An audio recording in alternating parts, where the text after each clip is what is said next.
আসসালামু আলাইকুম। কেমন আছেন সবাই? আশা করি আল্লাহর রহমতে সবাই ভালো আছেন। অনেক দিন পর আমি আপনাদের মাঝে আরও একটি ভিডিও নিয়ে আসলাম। আশা করি আপনাদের ভালো লাগবে।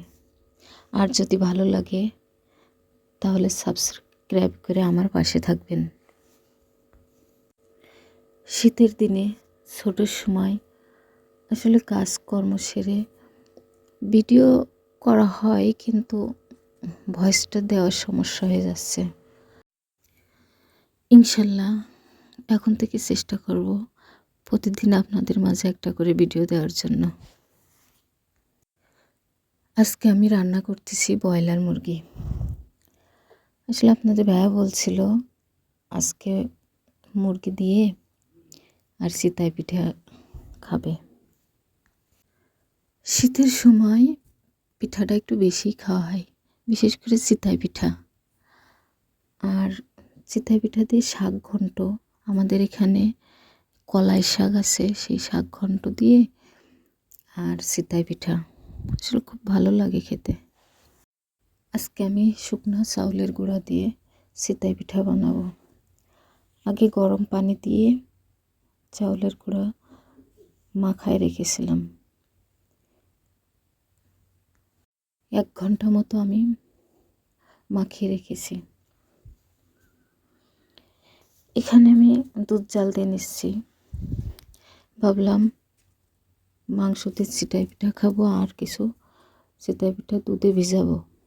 ছেলেরা বলছিল যে কিছু ভিজা পিঠা বানাইতে, সেজন্য ভাবলাম যে কিছু পিঠা ভিজাই। এদিকে আমার মাংস রান্না হয়ে গেছে।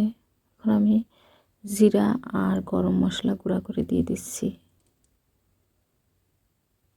এদিকে আমি যে গরুর দুধ জাল দিয়ে নিচ্ছি, খেজুরের গুড় আর চিনি দিয়ে ভালোভাবে জাল করে নিচ্ছি। শুকনো চাউলের গুঁড়া যদি 1 ঘন্টা মতো মাখিয়ে রাখা যায় গরম পানি দিয়ে, তাহলে পিঠাগুলো অনেক সুন্দর হয়।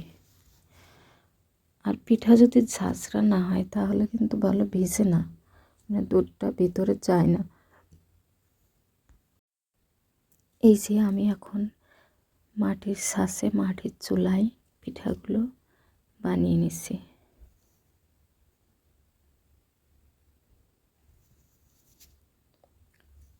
শীতের সময় পিঠা খুব ভালোই লাগে, গরম গরম চিতই পিঠা। আর কিছু ভর্তা দিয়েও চিতই পিঠা ভালো লাগে, যেমন ধনিয়া পাতা ভর্তা, সরিষা ভর্তা, আরও কিছু কিছু ভর্তা আছে, সে আমার ওটা জানা নাই। ভর্তা দিয়েও চিতই পিঠা খায় মানুষ। এই যে আমার পিঠাগুলো উঠবো, ইনশাল্লাহ মনে হয় ভালোই হবে পিঠাগুলো, আশা করা যায়।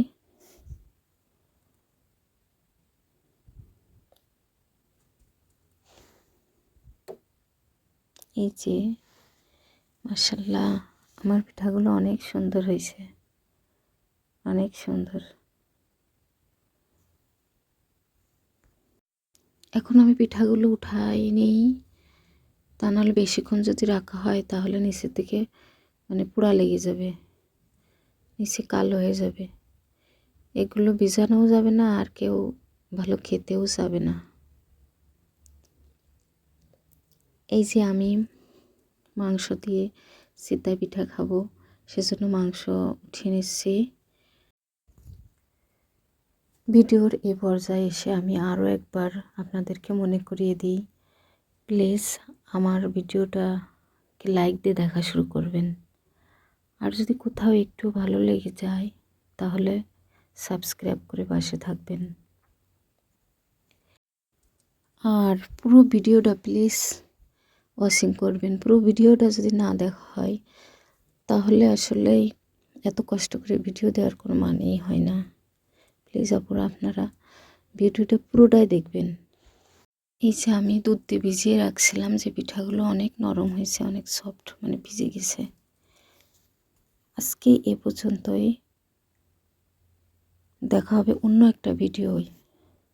সে পর্যন্তই আশা করি সবাই ভালো থাকবেন, সুস্থ থাকবেন।